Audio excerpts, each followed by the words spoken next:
Okay, welcome everybody. Here we are at our new meeting facility located at the Pickering Room in City Hall Northwest. For those of you who don't know where that is, that's right next to the Holiday Inn. My name is Brad Book. I'm the chair of the Park Board, and welcome for viewers at home for the first time. This is our inaugural meeting here for being recorded. Just to kind of give you a little bit of an update, the City Council approved broadcasting the Park Board meetings from here on. And for those of you that do not know, we meet every fourth Monday of the month. Our agenda is posted on the city's website, typically the week before our meetings. You're welcome to come down here and visit with us in person. If you'd like to make some audience comments, we welcome that. Typically, this will be shown live on Channel 21. Tonight, that's not the case because the City Council has a special meeting, but we will be recorded and to view on Channel 21 later. And this is also posted on the city's YouTube channel for you to watch at your convenience. So that being said, we do have a quorum here, and I'll start off with, has everybody had an opportunity to review the minutes from our July meeting? Any comments or questions? The only thing I actually have a comment about is, I guess we didn't have it listed as to who made the motion to approve minutes for June.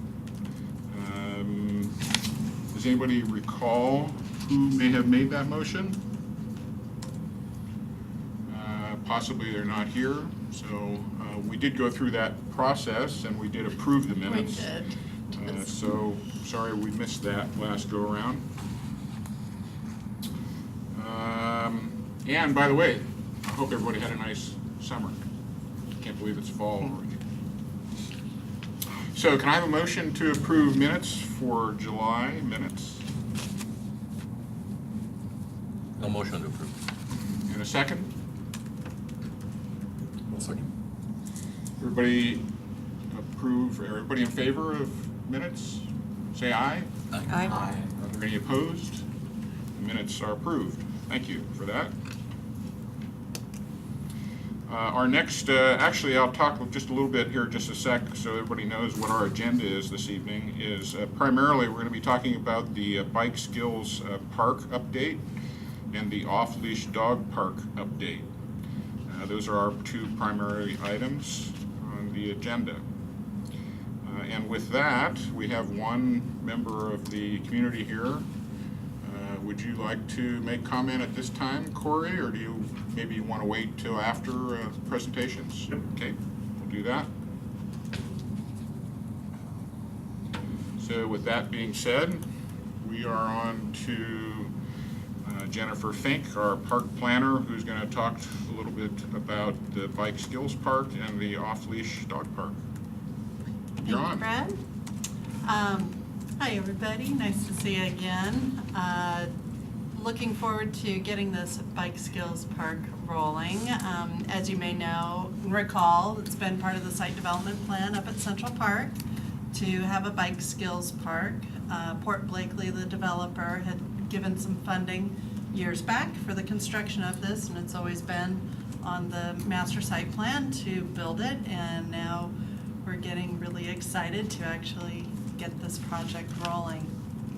The Bike Skills Park, if you're not familiar with or recall where in Central Park it's going to be, it is down by Pad 3 underneath the BPA power lines, just north of the asphalt trail there, and just slightly, there's a power pole right there, and it's just to the north of that area. We're looking at about 150 foot by 550 foot area to design a skills park. This is for skill building. This is not a regional destination, but you know, whether you're an adult or a youth and needing to learn some off-skill bike tricks to get you along, then this is the place you're going to go. And you'll naturally progress out into either the trails that surround Central Park, or you can go up to Duthie Hill as the next stepping stone. We have been partnered with Evergreen Mountain Bike Alliance to help us with the concepts. They provided 3 different concepts of what to do with the space. Those were posted online on August 23rd, and we had a survey up, and it closed on September 14th. There were 3 different concepts with some images as far as different, what the different jumps and elements were for people to kind of understand and comment. We received 56 online comments and a few social media responses. We also held a public meeting while the survey was open up at Blakely Hall on August 28th. We had about 15 people in attendance, 4 of which were kids who all rode bikes, and it was great. They were so excited and enthusiastic about the concepts and that something would be coming up into that area. It was really, really exciting to see. Evergreen Mountain Bike Alliance started the public meeting with a presentation of some other well-known areas, you know, bike skills park in the area, and regionally, nationally, that are acclaimed, that so people could kind of understand what we could fit into the space we have. Leavenworth just recently did a new bike skills park, and to see how that fit in kind of got everyone excited at how much we can really do in that space. We all walked through each of the 3 concepts. Open discussion was held. Really a good give and take of information. The survey is closed, like I said, on the 14th of this month.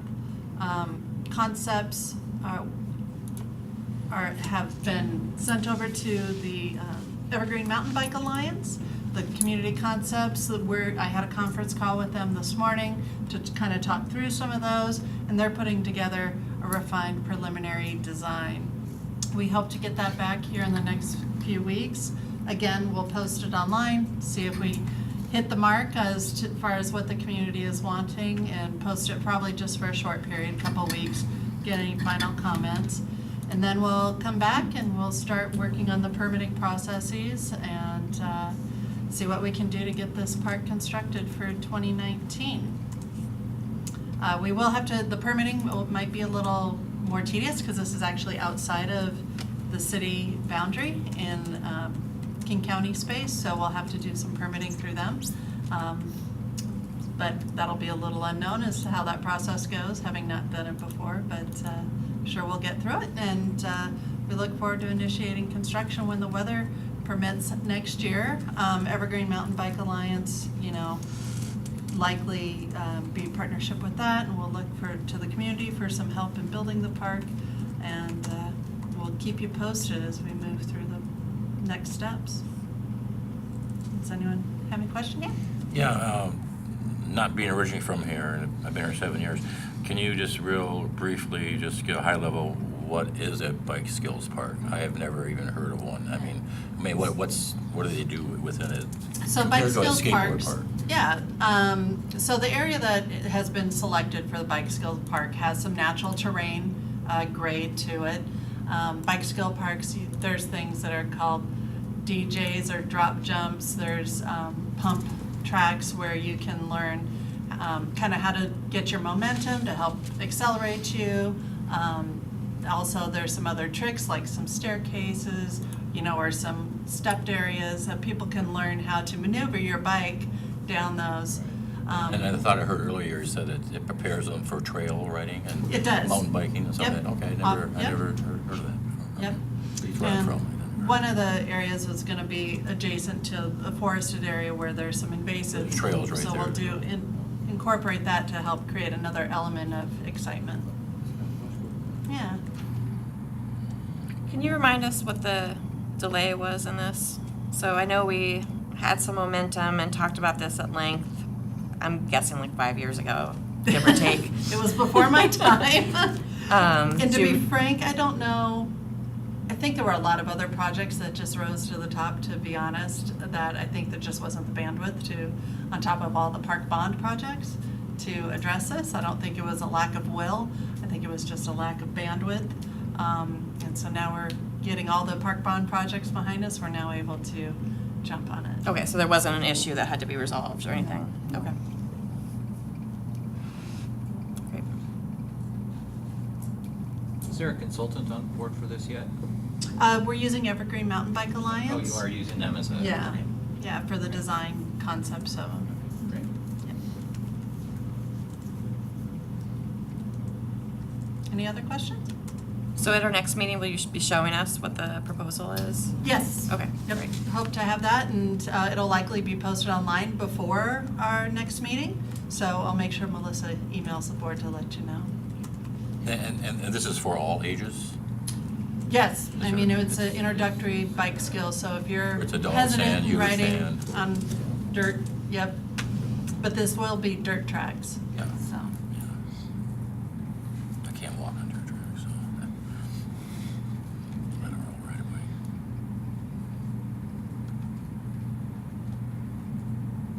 So on to Off-Leash.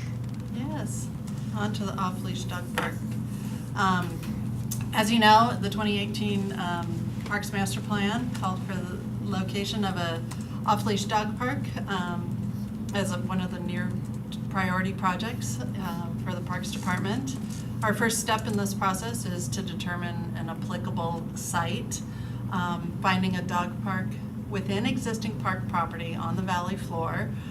We did some initial site analysis using some of the information we gathered up many years ago. Some of the newer park board members may not recall, but several years back we had done kind of an analysis of the other dog parks in the area, what they had in them, and kind of where we're gonna do some research as to what's happening out there and what's successful and what's not. As our first step in this process, we kind of really took a step back and looked at all of our different sites. One thing we realized is none of our sites are perfect. There's pros and cons with each and every site that was selected. When we posted we had the public meeting, and then the day after on August 29th, and then the survey went live the day after on the 31st, or on the 31st. I'm sorry, it was that Friday. So we looked at all of our sites, and we've selected 8. Have all of you taken this survey or seen the survey online? There's 8 sites that were selected. They were Muirwood Park, Sammamish Cove Park, Tibbetts Valley Park, Bernston Park, Gibson Park, Rainier Trail, the old skate park location by the community center there, Inge Johnson Park, and Squaw Valley Park. As we said, all of these sites, there's pros and cons to all of them. Some have deed restrictions, some have grant restrictions. But in what some of the preliminary needs were as far as access and location along the valley floor, these were the first we chose from.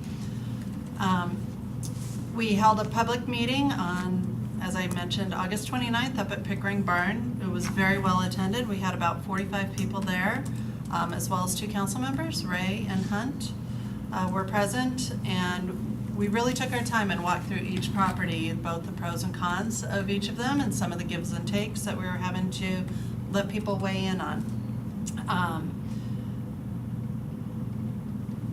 We also at that meeting did a little survey, which was also on the website, on this online survey, to kind of see what people are wanting as far as like a site experience. You know, did they want a wooded area or a flat area? Because that also plays into some of the different sites we were looking at. The online survey was replicated as much as we could to the exact same information that was presented at the public meeting. So if you've taken the survey, all the maps and the images, those were all the same, as well as some of the other questions were the same survey questions that were asked at the meeting. The survey is going to be open until September 28th. As of last Friday, we've received about 380 online survey responses. And you know, this really isn't a popularity contest because there are so many pros and cons, but it's more to see what's resonating. What are the comments coming through with some of those? Because we're really right now just hoping to whittle these first batch down to maybe 3 or 4, and then we'll do a deeper site analysis and start working with our permitting department as to what we really can fit out there, what is really plausible with, given development constraints and access and what's going to be the requirements of permitting. And then we can also take a little deeper look at what that would mean for development with some of our deed restrictions or grant restrictions that may be on some of these properties. Some properties are much easier to address than others. But it's more important that these sites resonate as far as location, size, and proximity to the community, and we'll see what we can do to address those. In this next round, once we gather the survey data, we'll be kind of identifying 3, 4, maybe even 5 sites if we need to. We'll then take a look at the feedback received, and we'll go through another second round of public engagement where we'll really start getting, now given these sites, here are some potential layouts at each of those sites. What elements would you like to see in those, right? Drinking fountain, do we need a shelter at this location? Maybe we don't. Some of the questions were also, how do people get to the dog park? Do you drive or do you walk? That's a real important feature too as to what other requirements might be needed in the site's development. This next round, once we get the 3 or 4 sites, I'll work with our permitting department, see what our needs are and our next steps. This phase 2 public engagement that we'll do after this next site analysis, we will also be looking to promote and try and establish a friends group. It's a group that can help us with not only the construction of the dog park, but also long-term oversight of the park. We all know dog parks are more successful when they have a partnership group to help steward them. So we'd be looking at trying to establish and see what interest there is in the community to do so. Our forecasted schedule right now is, as I mentioned, we'll be finishing up the survey. The survey closes this week, and we'll be conducting some further site analysis here throughout the remainder of Q4, likely advertise out a couple of sites for additional feedback, as well as some in-depth site features that might be applicable at each potential location. And then we hope to finally have a final site selection by the end of this year. Into Q1, Q2 of 2019, probably work on the permitting aspects with hopes of constructing when the weather's fair in 2019. So, like I said, we've received some really good feedback so far. A few sites that one we've spoke of in the past, Sammamish Cove. It's getting both a mix of favorable and non-favorable kind of parallel each other. So that's really one of those pros and cons sites, right? Because there's some wetland situations, access, and a whole bunch of things. Some of the most favorable seem to be Tibbetts Valley Park and Bernston Park. Some of the least favorable seem to be Muirwood and Squawk. And this is just at first glance. This isn't without analyzing any of the responses, but just kind of what I was seeing in a quick analysis of the online survey tool. So it's great that we're getting so much public interest in this. We hope that energy continues as we go down this process and into formation of a friends group and actual construction of a dog park.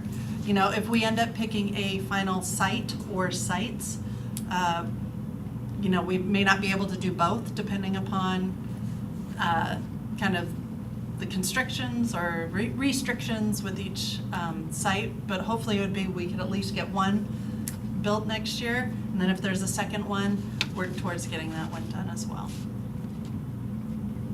Can you explain how you came up with the sites to kind of include on the survey? Sure. We looked at all of our different sites that maybe have existing space that's maybe not maximized, not used all the way.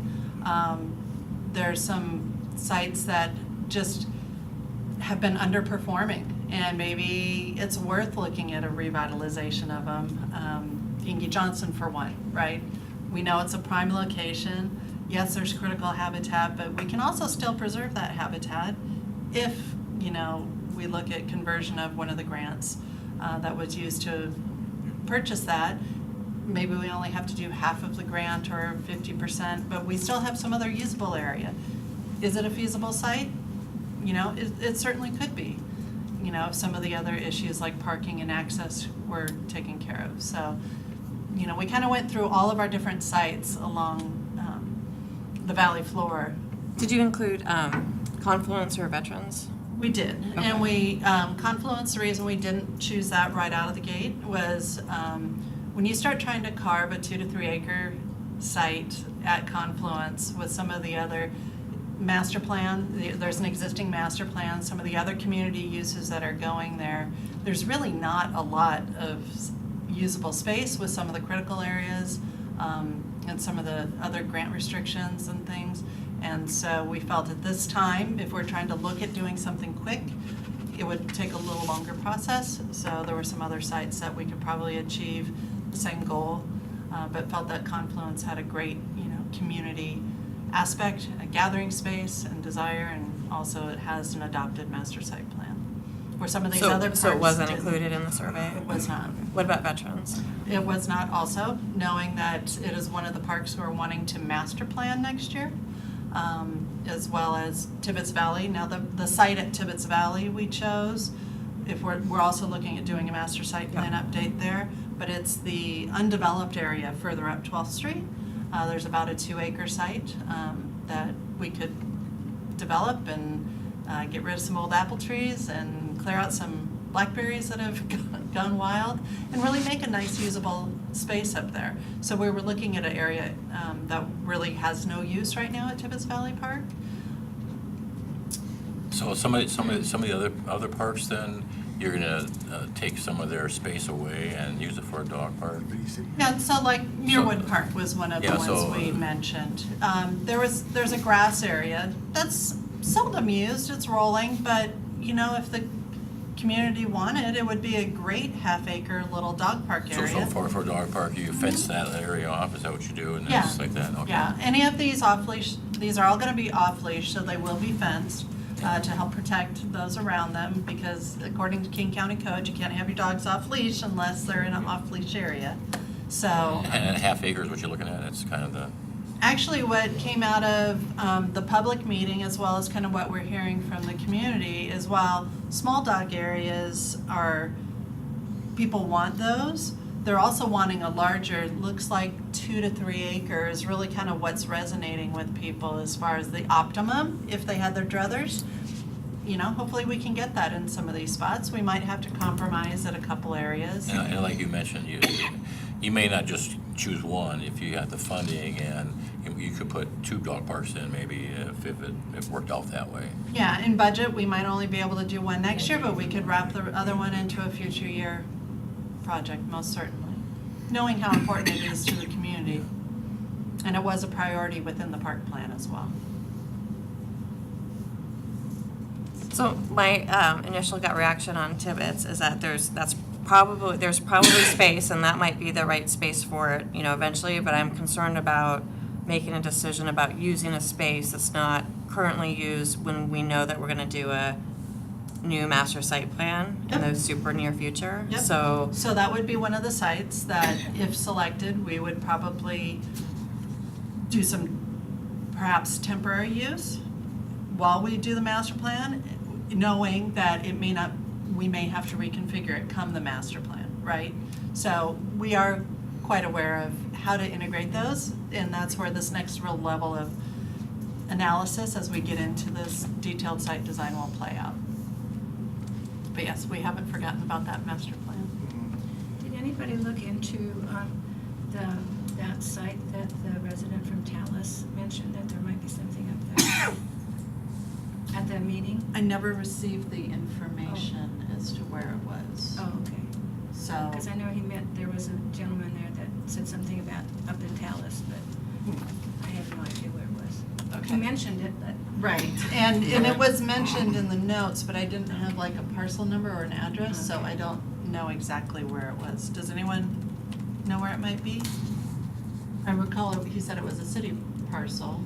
I think so. Danielle, Well- are you aware of anything up there? I mean, other than Harvey Manning Park, I mean, I think the city owns that, there's a green, it's landscaped as kind of a lawn right now across from the coffee shop that just opened. Okay. I think that's the one he was talking I about. mean, that's not 2 acres, and it's the only grassy, flat area in Tallis, so, I mean, that, I imagine we would want something bigger than that. Okay.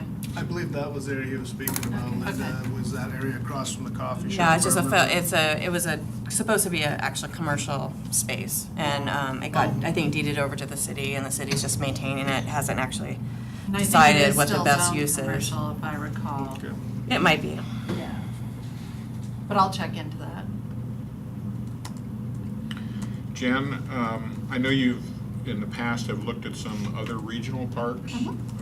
Could you talk a little bit about that and what you learned from any of those in terms of best practices and? Certainly. So, as you may recall, 3 years ago, or 4 now, I think it was 4, it's been a while, we did some research and we looked at all the different dog parks in the area. We looked at Renton, Sammamish at Beaver Lake, Mercer Island, Marymore, the one over in Snoqualmie, I forgot the name of it. Three Forks? I think that's- Three Forks Dog Park. And took a look at what all of them had, their acreage, their terrain, how their fencing was, signage. Did you have to walk too far? You know, like Three Rivers down in Renton. You have to park way down here, but you have to walk quite a distance. You know, was that a comfortable walk or not? Some of the other dog parks were a little easier access. Shy dog, being able to have 2 gates upon entry for a dog to acclimate before going into was a commonality in all of the dog parks. So whatever dog park we do as we get to doing a gate entrance, you know, you'd have 1 gate to come into a welcoming area, allow dogs to transition, or get the leashes on and off before you go into the dog park area. Another one is to have it both a shy dog or a small dog versus a larger dog area.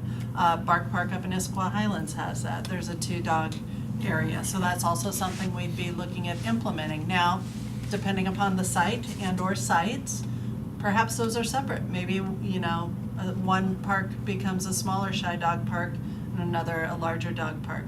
We don't know yet, just throwing out options, thinking of what could be. Some of the other things we looked at were, did they have a friends group? And if so, how did they function? At the time, a few years ago, the Renton one, their friends group was having a real hard time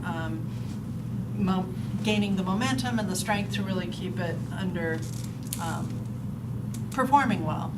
Marymore, on the other hand, we know they have a great partnership with SOTA in success of that. But there's also, King County Parks also does a lot of the maintenance up at Marymore. SOTA does some of the trail work and some of the things, but King County pays for all the removal of the waste and some of those other things. And King County pays for that through the parking. So depending upon the group, and you know, we get formed in the spaces we're looking at, how that relationship might look, or is there a money factor to it? You know, are we going to charge for parking, for access? I mean, these are all really big questions that we don't know. I'm just sharing some of the information I've learned. But some of the dog parks, like out at Snoqualmie, it was pure city, right? So they didn't have a friends group. So, you know, there was a lot of different things. Some of them, like the one in Renton, had a few agility pieces. The day I was out there, they didn't have anyone using them. The Snoqualmie Dog Park, there were quite a few areas. That was a huge 20-acre site. You could almost get lost out there. Some of the dogs tend to like having a few trees to run around, go around, pee on, bark up, you know, play peekaboo with their owner, and other dogs. Some dogs don't like to veer far from their parent, even though when they have this large open dog park, and some just love to run the gamut and go the distance. So, you know, it's obvious through the outreach we've done and the other dog parks we've looked at, having a space where the dog can run and get some distance on them and be able to work off that energy, especially if they live in an apartment or have a small backyard. It's really important for their health. And also, I know I have a dog at home as well that if she doesn't get out, it can drive us all crazy. Some of them had shelters, some of them didn't. Some had benches, some didn't. Sammamish, their dog park, they have a nice concrete area as a nice transition zone from going from kind of the mud and the bark out to the other area. There's a concrete transition zone, which is nice. Some places have dog wash stations where you can rinse their feet, hoses, things like that. So those are some of the elements as we go through this next round. What do the residents want to see in these dog parks as we get ready to go through them? So, and we'll take a look at these sites. Are they wet? What do we need to do to improve the soil conditions or make it a drier experience, knowing we're wet so many months out of the year naturally? Make sure it's a pleasant experience for both the two-leggeds and the four-leggeds. So when we looked at this in the past, so it was a number of years ago, there used to be a concern voiced about having a dog park near the creek. And is that something that the city is concerned about, or isn't? Like, has that changed? No, it's not changed, especially since Issaquah Creek is a, salmon creek. And due to the environmental sensitivities with trying to restore some of the salmon species in Issaquah Creek, I feel it's against kind of the values of why we acquire some of these creekside properties to then allow pets to go in them. I actually received an interesting piece of information the other day about how animals in creeks actually, it was done from WSU, I can gladly email it to the group, can still contaminate, with other bacteria and things and change the soil species. So that's something, if we were to have a dog park, we would make that recommendation, not to have them access the creek. I had told somebody at the public meeting, I had seen in Italy where they had designed a splash park for dogs. Maybe at a very smaller scale, could be something that eventually got worked in. Yeah, I noticed Marymore allows dogs along the creek, but during salmon season, I noticed they put the orange fencing up for a few months to keep them out of there. Right. So that's a combination. Maybe that would work. I don't know. Yeah, well, but there are also, I don't think up that way, I'm not, I would have to double check, but there's also the kokanee that they're trying to restore in Issaquah Creek as one of the home bases for that fish, and there's been some real sensitivities with both the hatchery and some of the other surrounding tributaries. Ebright Creek is another one that we'd want to be really sensitive about those efforts because the city does support those. Does it matter if it's below the hatchery or above it? Is it a different analysis? I think so. I mean, I don't know that, to be frank. I think it would be just inconsistent with our, goals and policies and our prior actions to introduce that use.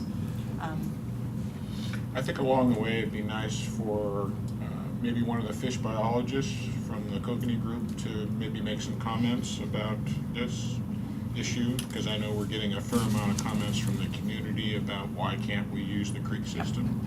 Yeah. And rather than us to speculate, it'd probably be good to have the scientists really say what kind of an impact that would be. My own personal perspective would be our creek systems, the main tributaries, are an awful lot more sensitive than the Sammamish Slough, which is used by Marymore Park. Sammamish Slough is much broader, a lot deeper water, probably not nearly the kind of sensitivity that some of these smaller creek systems have. Issaquah Creek would be our largest creek in Issaquah to have access for water, and there's a lot of places there where that creek is just way too sensitive to have a lot of dog activity. So that's my own opinion, but I think we should get somebody that really knows to really help address that issue so that the community actually has a better understanding maybe why that's not acceptable. I think a part of it too is as we start to narrow in on some sites, we start digging into that conversation a little bit, I think there's gonna be a lot more robust conversation, not just on water access or no access, but on all aspects of what that parcel may be or may not be, I think is what we're gonna be looking at. Because like I said, this is the very beginning of everything just being wide open as we narrow this down to some sites, and then we're really gonna dig in on each one of those sites and evaluate them for what they can and can't have on them. And I'll be happy to send out that literature I just received the other day to the board about dogs in creeks and passing bacteria and stuff. It was interesting. Yeah, And what- please send that out, yeah. What do we know from so far about what our residents want in a dog park? I haven't gone through, mostly size. You know, it's obvious they're wanting something of size. A half-acre park isn't really resonating with a lot. I think that's probably the biggest, is something with a couple acres, and it looks like most people want to be able to have the ability to drive to it. So being able to find parking or suitable parking is going to also play into this. But I can't wait for the survey to close and then really start digging into some of the responses. Now, I was thinking about parking. Parking is something that's budgeted to have an additional addition. Is it, I mean, you're going to take the parking that's available at the park. You're not going to. There's a way. Is there a way you're thinking that you might need to put additional parking in if you put a dog park somewhere? Perhaps, yeah, because Is that some of these possibility? sites don't have any parking. I was going to say if they don't. Depending on then location, that could be a very serious consideration depending on which parcel is chosen, right? That might be. You could use a budget for doing that too. Then add that in there. Yeah. I live near Muirwood Park, and there's no parking there. It's in a residential area, so there's a street running like right in front of it where you could park, but there's really not that much space. I think that also might be a concern just for that specific location in general, because it's already not the biggest site, so with parking that might also be a problem. On the off-street. Well, and what's also funny is, not funny, but ironic, in looking at some of the survey responses, the two dog parks that we had recommended, Muirwood and Sammamish Cove and Squaw Valley Park, are pretty much at the two extremes, and those aren't hitting home with the residents. It's more the ones in the, you know, the Bernston, Tibbetts Valley, Gibson Park areas that are really more the downtown Inge Johnson that are really hitting home to people. So that's really starting to narrow that area of focus where people feel it's most accessible to them.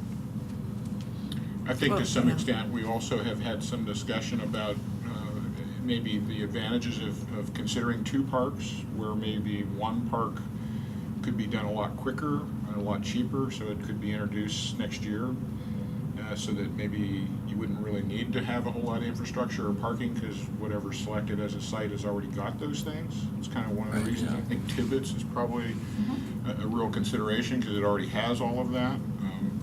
Whereas a second park that would maybe take an awful lot more planning and funding for a parking lot and infrastructure and everything, you know, that way 2-3 years out might make better sense for another one of these locations. So Well, I can see the downtown ones more, because if people who live in apartments or townhouses are really looking mainly for going somewhere, they're probably the ones who probably drive that more than the people in the residential areas who have a natural park to walk their dog with a leash, you know. I mean, you can still do that, you know, I mean, but, Well, and too, the ability to get water at some of these sites is a lot more challenging. Well, that's the other thing I was gonna say, too, if you have- Want a drinking fountain or a hose-off area. it's something that you have to look at, if the park already has a water system in it, that's a plus. And so if you go to take the online survey, kind of all of those, whether or not utilities are readily available, if it's adjacent to a neighborhood, kind of what the ambient noise is, some of those facts are all listed on each site. So I'd recommend, if you haven't, just go to issaquah.gov/dog park. Pulls up the dog park webpage, and then just hit the survey link in there, and it'll take you right to the survey. So a few more days to get it done. there's several hundred people that have responded, I think, so far. Yeah, 380 as of last Friday. I'm curious, what percentage of those are city residents? It was about 50-50. Excuse me, I misspoke. So 50-50, you know how when you use the peak democracy tool, 50% of them show, those who registered, their responses will show.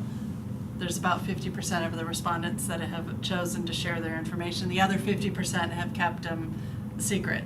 So that's why if you go into the website, you might only see 180 have responded. What was your question again? How many were residents? How many Oh, are residents? Most of them. Most of them. Yeah. There were very few from outside the city. Just a good point of reflection, because often some of our surveys are not resident. Yeah, no, this was Majority, heavily yeah. resident I response. would expect. And as we walk through this process, that information we put together and shared with you too to evaluate that as well, because like I said, we're at the very beginning of this whole journey together, so. So more to come next month. And start telling your friends. We'll be looking for a friends group too. You know of anyone who'd be interested. So we'll Yeah, be core lead launching group, that yeah. out with the next round of survey. Try and build some interest. Is there still any more possibility of sites beyond the 8 that's been selected as being? I think, of course, I said, you know, let's start with these and see what information we have, but I think there's always possibility. You know, especially as the community continues to grow and change, may find that alternate locations are needed.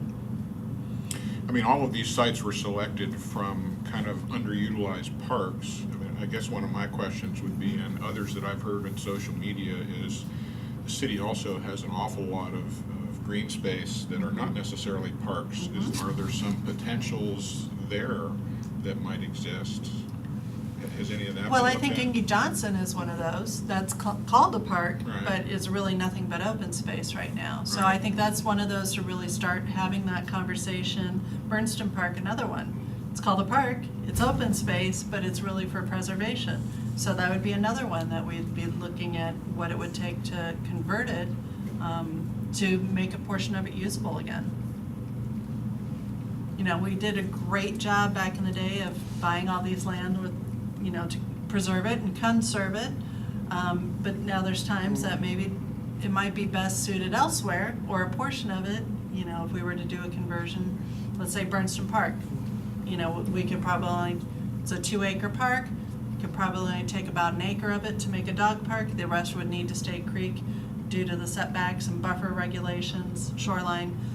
You know, maybe we have an acre there, maybe we could develop that acre and find another acre elsewhere to transfer that conservation easement to. But you might not have any utilities or parking. So that's where we need to get with our friends and permitting and see what is really gonna be So, required to yeah. develop some of these sites. So more to come. Thank you. Are there any opportunities with all the new apartments that are going in? You know, there have been a lot of new ones up in the Issaquah Highlands, some of those around Swedish. A lot of those have smaller dog areas for their residents only that typically aren't open, but nothing large and open like they had initially planned, like at Senna Park. You know, that had originally intended to be a dog park and then got changed into the park it is now. So nothing right now. Really coming down the pipe. I think that will be a need. Mm-hmm. I work right next to the Atlas Apartments. Yep. And there are surprising, for me at least, number of tenants that are walking their dogs twice a day, you know, Yep. so, Yep. but not really much place to go. Issaquah actually has a really high pet population. Really high pet population. Well, and especially in some of these major complexes like Gateway, Mhm. it's now called something else now, what? Anthology. Anthology. I mean, a place that big ought to have a dog park built into that, but they don't, do they? Mhm. I mean, there is a park going to be there, but that's going to be a city park, right? Yep. Open to They also have everybody. their own community space as well, yeah. Yeah. But do they have any plans for a dog park within that Not that I'm aware of. campus? something within the city, what, development department or somebody that would actually have some control over that to, I would have to see what the code requires. And I think some of the developers have done them just out of knowing what their tenants are gonna need. I don't think there's anything that specifically requires a dog park or a dog facility. I think it's pretty much up to the developer, but I can check with development services and verify that.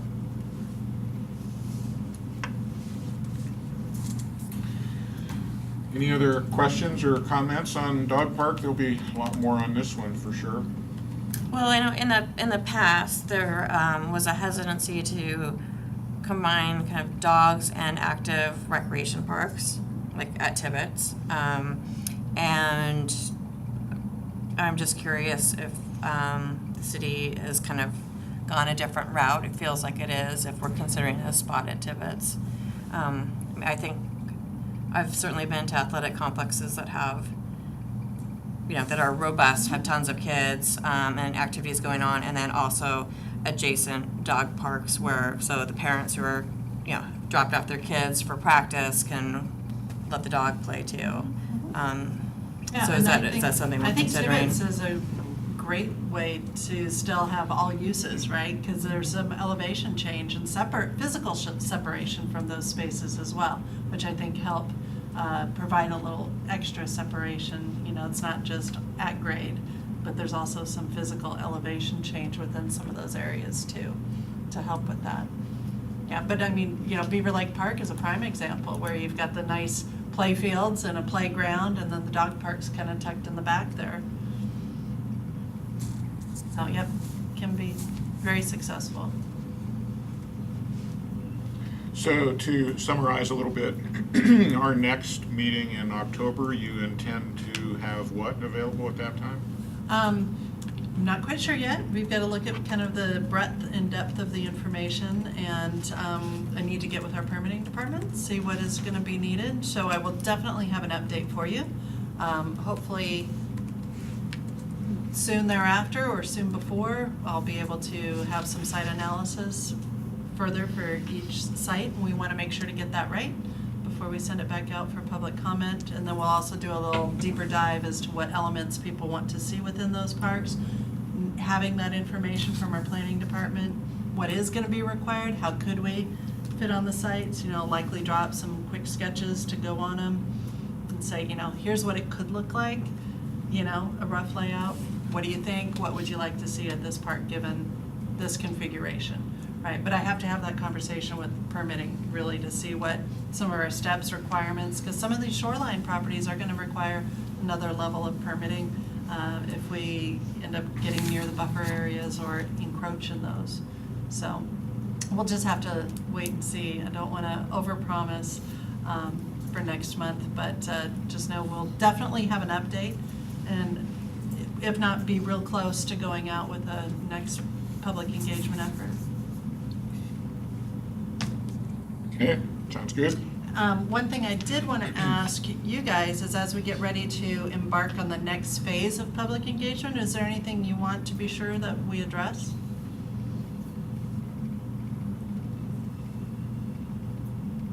Get more than touched.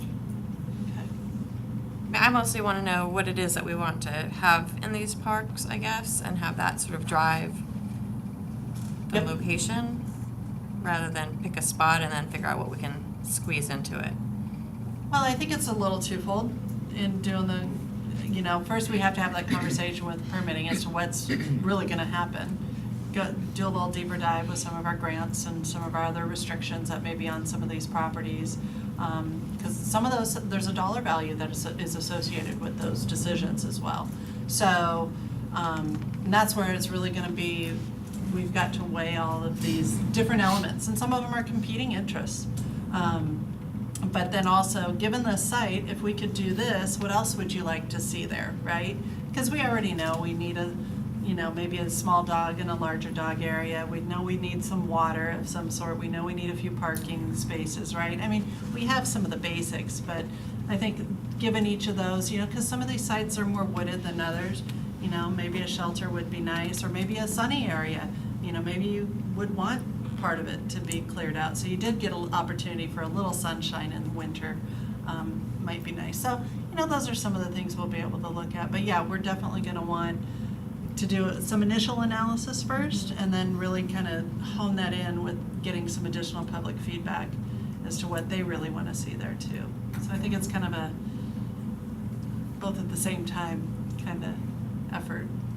And so once we narrow this down to 3 or 4 of the top sites, then there'll be a deeper dive in terms of the various things that would need to be accomplished to actually make it happen.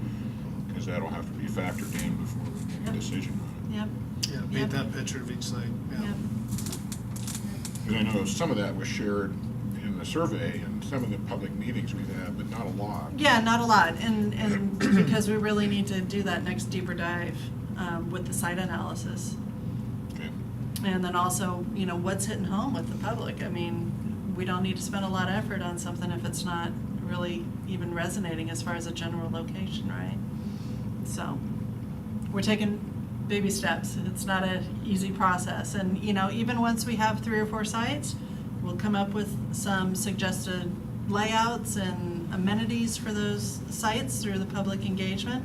We're still going to have to whittle those down and still refine those to have a final product, right? So it's our hope to have that final product perhaps by the end of this year. So are you under time constraints for budgeting purposes to have this done by the end of the year, or? No, it's we have placeholder monies allocated in the budget, knowing it is relative to the site that's selected.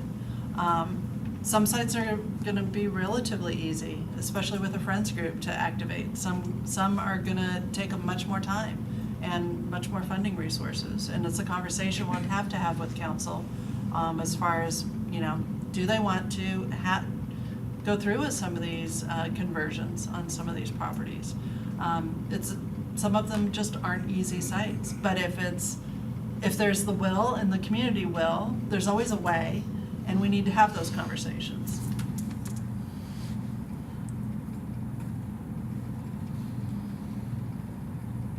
Done? I'm with that? done. Any other Unless there's questions or anything else. comments on that issue? Thank you. I would like to say something. Sure. Yes.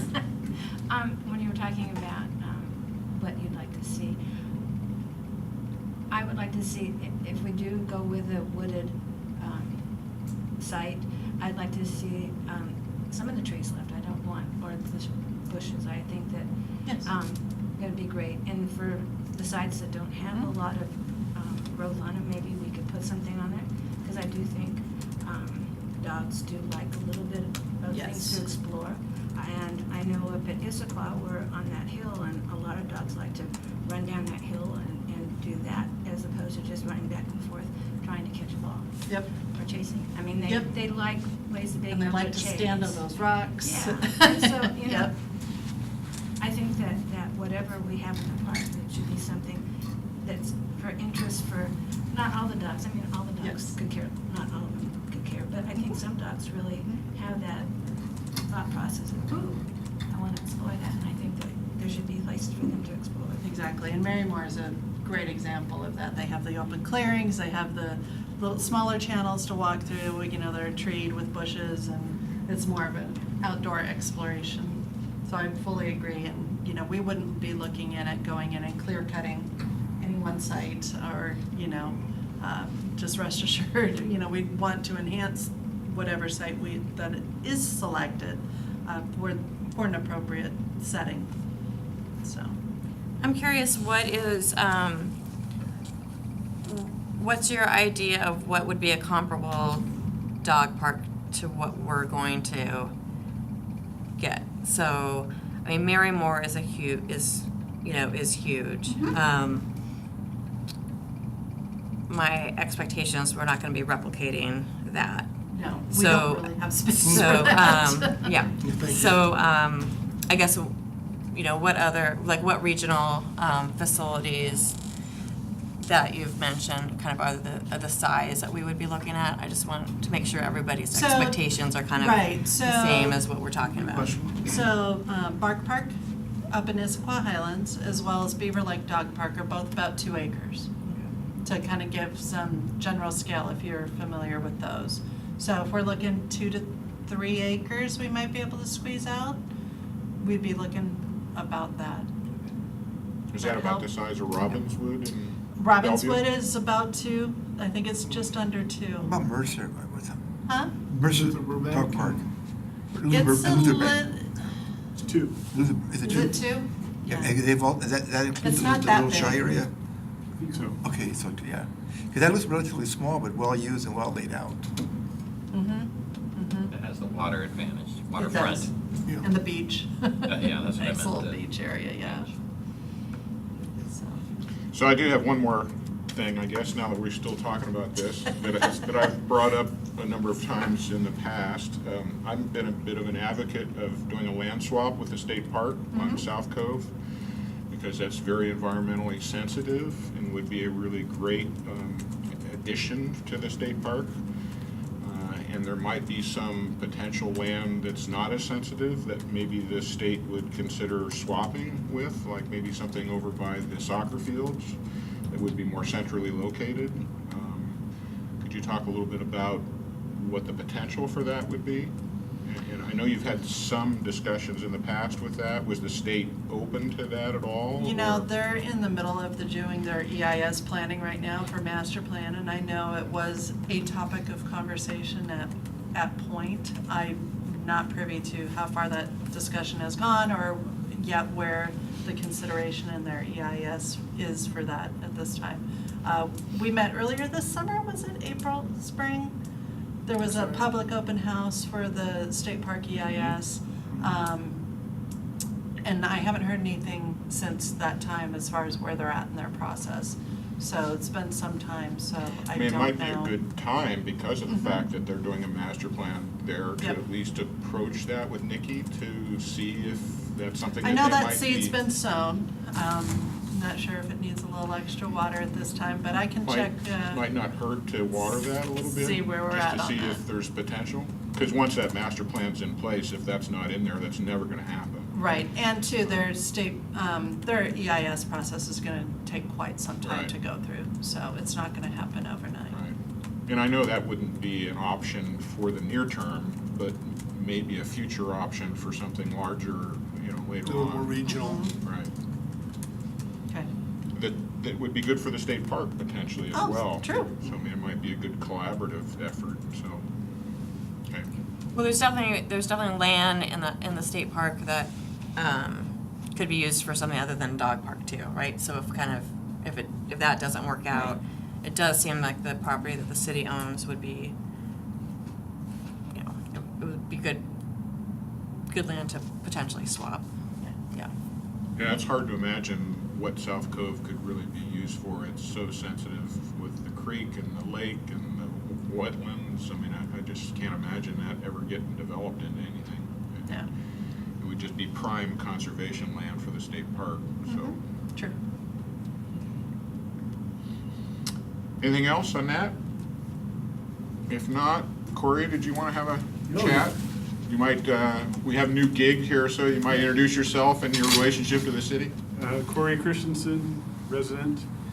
I'm going to be blunt. I don't think much of this process. I don't think much of the survey, largely because it lacks scoping, criteria, and any kind of assessment of the needs of users. Now, you're getting some of the user assessment out of the survey, but the comments Danielle made are excellent in that you need to have some of this scoping and criteria ahead of the survey.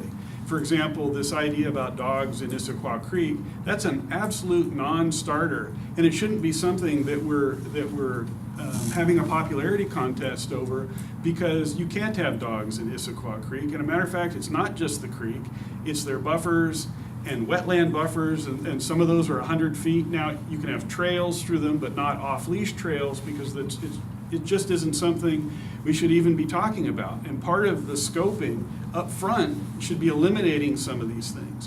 One thing that's also lacking is what makes a good dog park. And there's 3 things that are important. Number 1, it has to be relatively dry. Now, of course, it rains, but that means it has to drain. If it turns into a mud hole, which is the problem with the Cedar River Park in Renton, is then dogs get sick, people get mad, That's why one of the reasons they don't have a robust friends group is they don't have anything to be friendly about. The other thing is, it has to have a reasonable size, and something about 2 acres is about the size that anything smaller, it's too concentrated, and it just becomes a problem. And the third thing is you can't put residents in conflict with park users. Burnson Park is a great example of a park that should not really even be on the list, because you stand there, look across the street, there's 3-story apartments or townhouses being built, and there's a preschool daycare right next door. One of the questions in scoping about dog parks is what hours do they get used? Well, I can tell you they get used from sunup to sundown, 7 days a week, 365 days a year, with heavier use on holidays like Thanksgiving, Christmas Eve, Christmas, and Sunday mornings. Those are heavy user days, and I can tell you that because I'm in dog parks those days, and I'm not the only person. And so when all of a sudden you start having the traffic, the usage, and all of that, and the implicit stamp of approval that a dog park is going to have from you guys that are going to tell users that it's okay to be in there at 6 in the morning and yelling run, spot, run, or whatever, and then somebody's across the street, they're not going to like that. And so the whole idea is not to do that, because it's just going to create problems. I think when I look at the list here, there's one location, and it's the Tibbetts location, that doesn't fall by the wayside based on either being too wet, too many people around it, or maybe not pleasant, whatever. It doesn't meet the basic criteria, which leads me to the idea that we need to be adding more locations to look at now, not later. And one of those would be Confluence Park. The other would be the property that the school district by Swedish Hospital that wanted to put a school there. There's 7 to 8 acres up there. There's room to put a tot lot park of maybe 1 or 2 acres in front, and maybe a 3 or 4 acre dog park there, and still leave a buffer between that and the surrounding neighborhood. Now that would take a little more thinking and a little more doing, but it's much more important to get the right location, because otherwise you're going to have people trying to tell you that their dogs are sick, you need to drain this park because it's too wet, and you're not going to be able to solve that with most of these problems. Sammamish Cove has that problem, and as a matter of fact, most of the valley floor has that problem, including the state park, which is one of the reasons that they haven't wanted a dog park in there. And so I think we need to actually add some scoping and take this survey, but then do your homework and go ahead and tell people some of these things that are reasonable possibilities, so that are just no's. In other words, about the creek access and some of this other stuff, because otherwise it's just not really fair. And I actually think that that's a tool that could be used to come up with something that's better, because one of the problems that I think we have in Issaquah is we're 20 or 25 years behind everybody else in the region with their dog parks. Every other dog park has been here, Marymore, 30, 35 years. The Beaver Lake, even our Bark Park, 15, Robbinswood, 20 years. And virtually all of those parks have been remodeled already once. And so when you start looking at what they've done and then what we're proposing to do something that's less than what they started with 15 or 20 years ago. And the problem is park users are more sophisticated, so the bar is higher.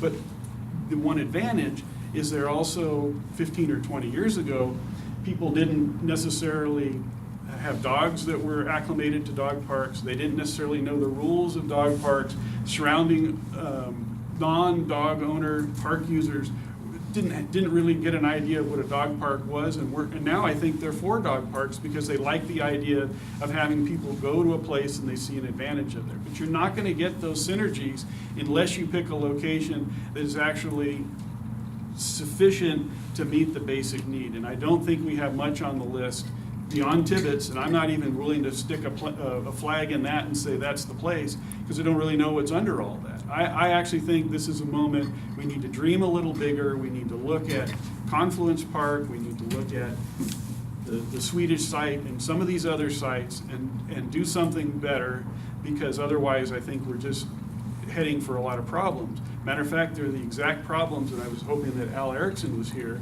that over the last 20 years when I've come and talked about dog parks, he would rattle off every problem in the dog parks.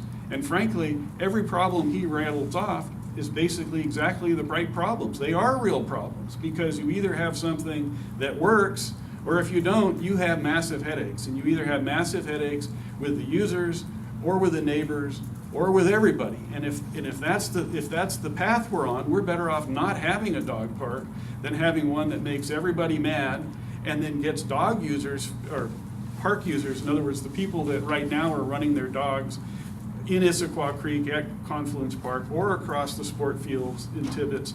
If something is too small and doesn't meet sort of a basic need level, they're gonna say something bad and then run, about this whole process and the city, and they're gonna say to hell with you, and they're gonna run their dogs even worse and more than they are now.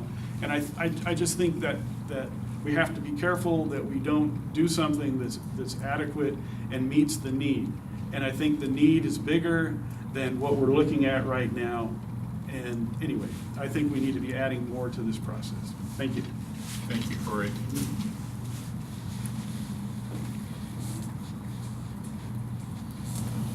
A lot of food for thought on this one, okay? Absolutely. If there was an easy site, we'd already have it, so. Right? Yes. As I said Well said. before, no one site is perfect.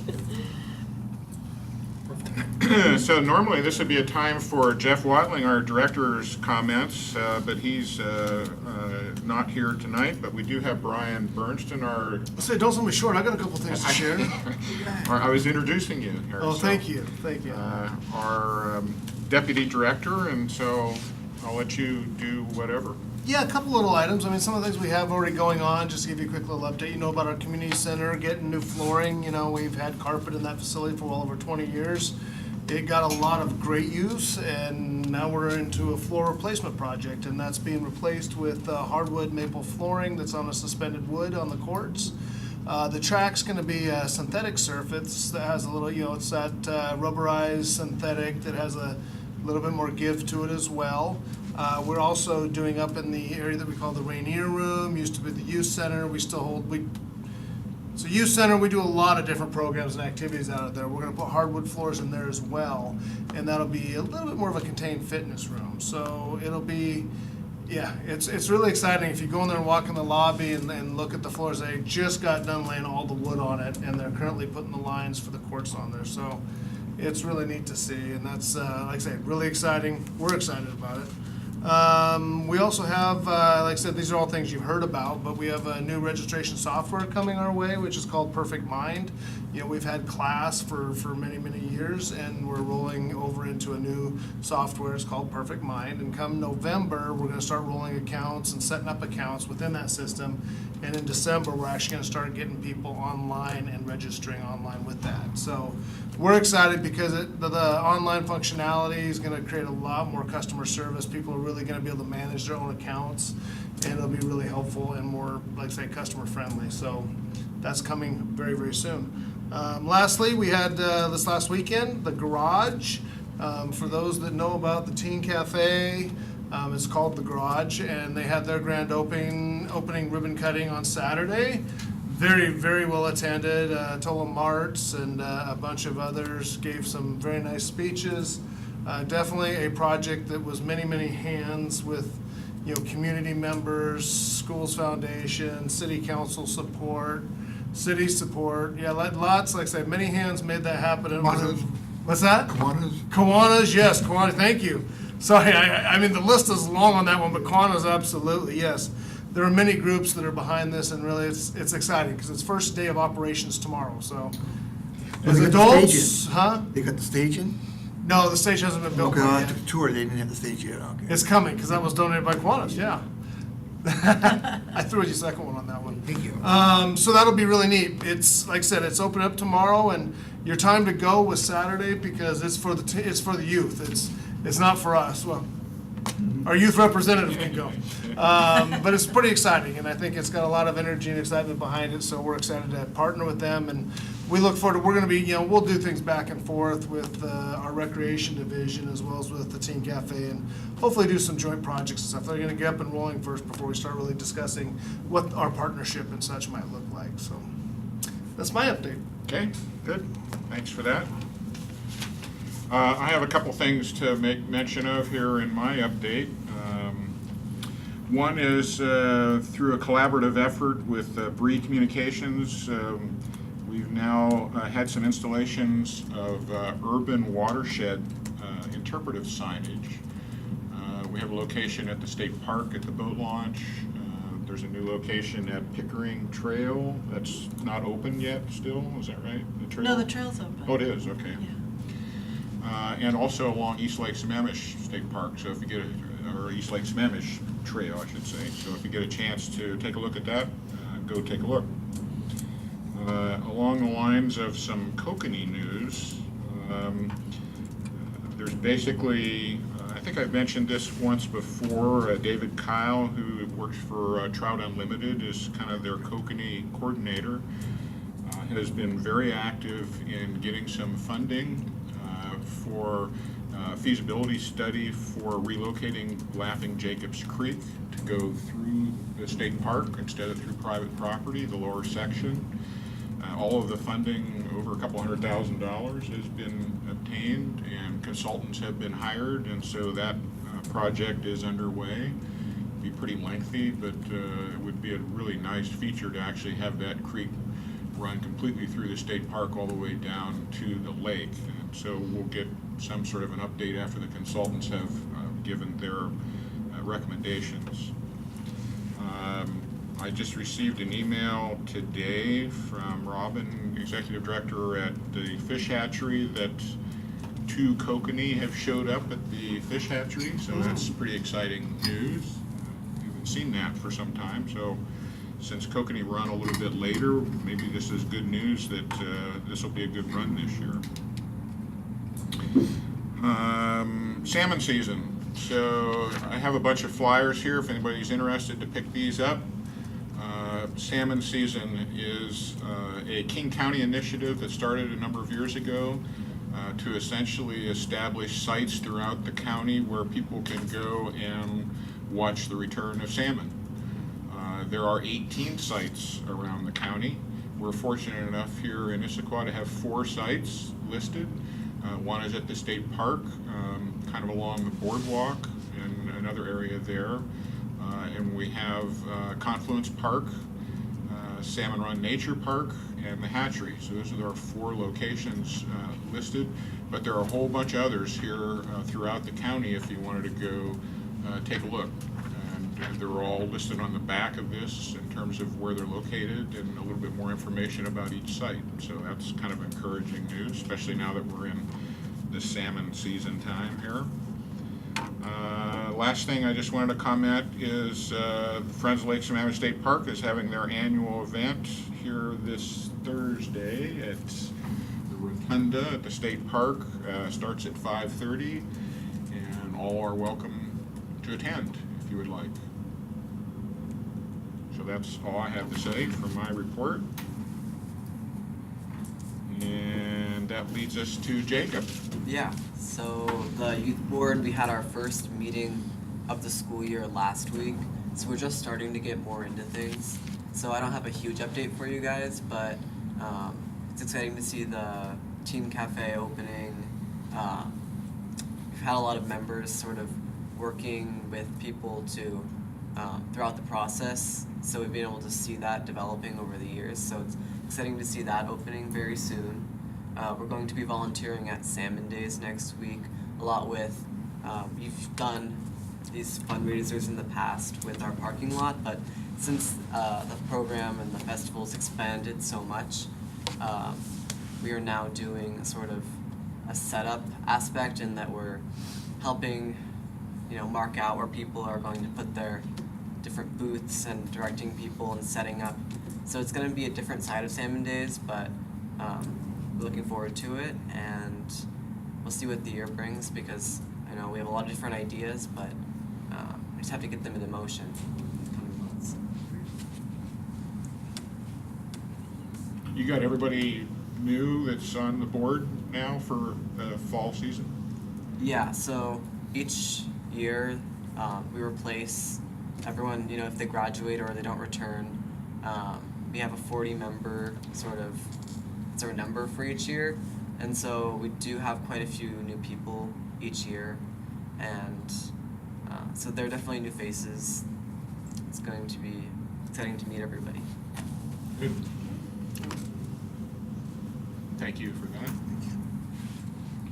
that. Anybody else have any other business comments? If not, we're early. So unless somebody has a joke to tell, we're adjourned. Thank you. Thank you.